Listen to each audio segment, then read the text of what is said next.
Hello, Taurus, Sun, Moon, Rising, and Venus signs. Kamusta kayo?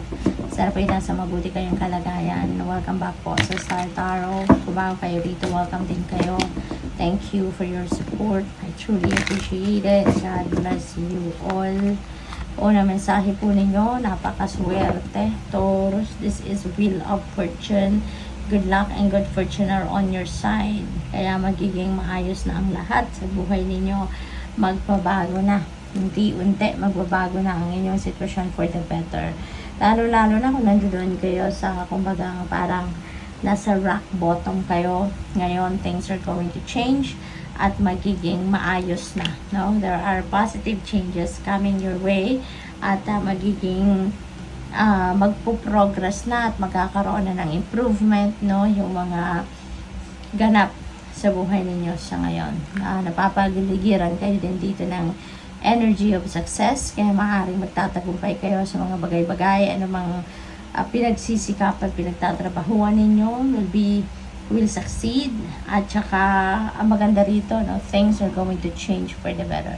Positive changes, no, ang mangyayari sa buhay ninyo at dadalhin kayo ng mga sitwasyon ito sa kung saan kayo magiging masaya, kung saan ang destiny ninyo, kung saan ang purpose ninyo.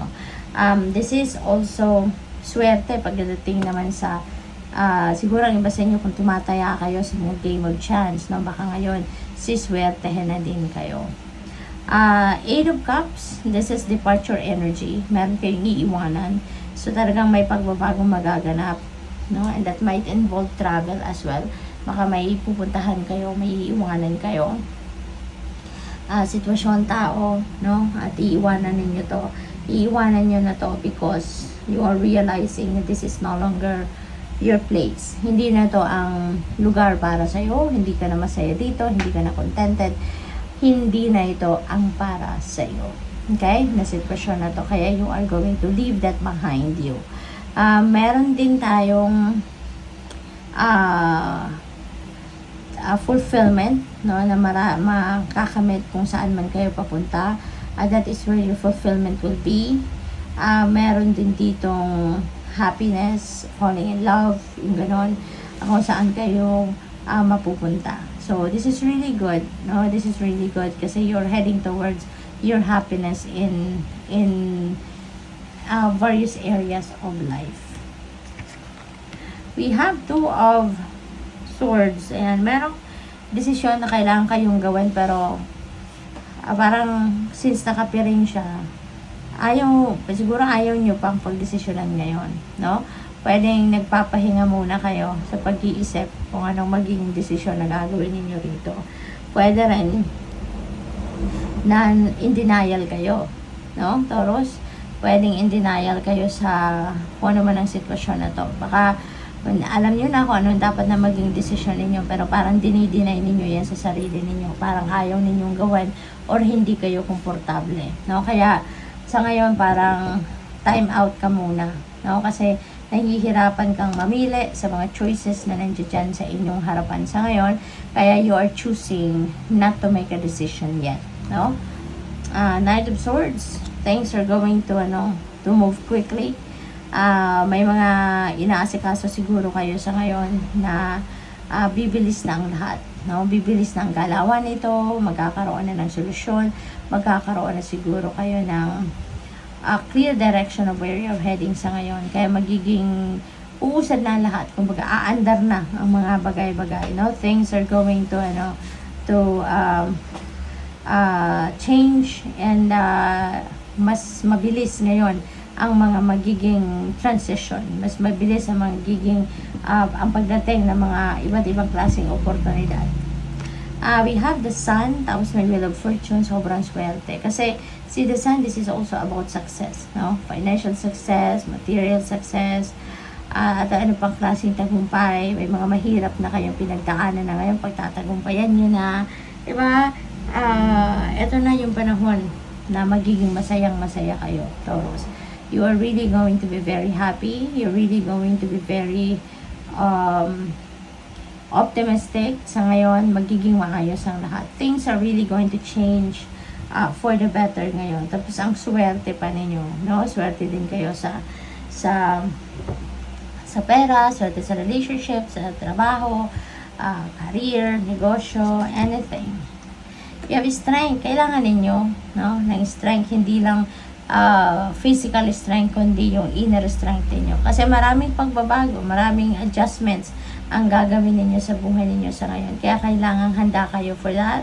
You know, inner strength, courage, physical strength, kailangan ninyong i-activate ang mga yan, palakasin ang inyong katawan para handa kayo sa kahit anong mangyari.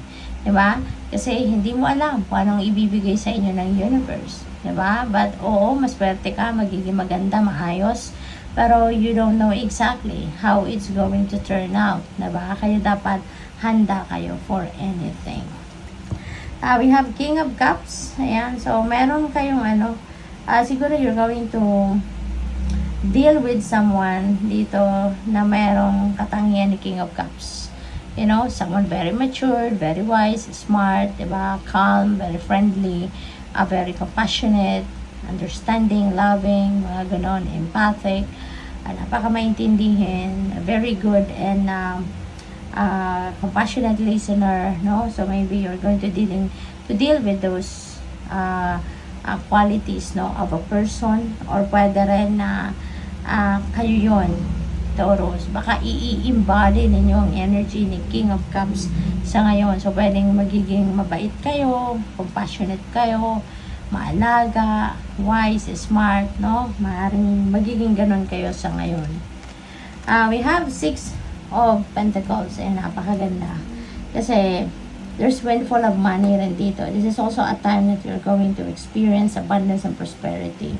Talagang swerte kayo ngayon sa pera. Yung dalawang ito maghahatid sa inyo ng financial success.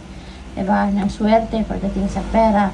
Ito din, no? Magkakaroon kayo dito ng something, ng pera na matutugunan na inyong pangangailangan, and at the same time, makakatulong kayong matugunan din ang pangangailangan ng ibang tao. Kasi you will be able to help other people as well. Lalo-lalo na yung mga umaasa sa'yo, yung mga naghihintay ng tulong mo, yung ganon. O kahit kayo nangangailangan sa ngayon, meron at meron dadating na pera sa inyo, meron dadating na resources, at hindi ninyo yung susuluhin. You're very generous enough, kaya you are also going to set aside some of it, no, para makatulong ka pa rin sa iba. Kaya mas lalo kang i-bless, no, ng universe. Mas lalo kang bibiyayaan, bibigyan ng marami pang biyaya, kasi kahit may sarili kang pangangailangan, naglalaan ka pa rin ng kung ano ang pwede mo rin itulong sa iba.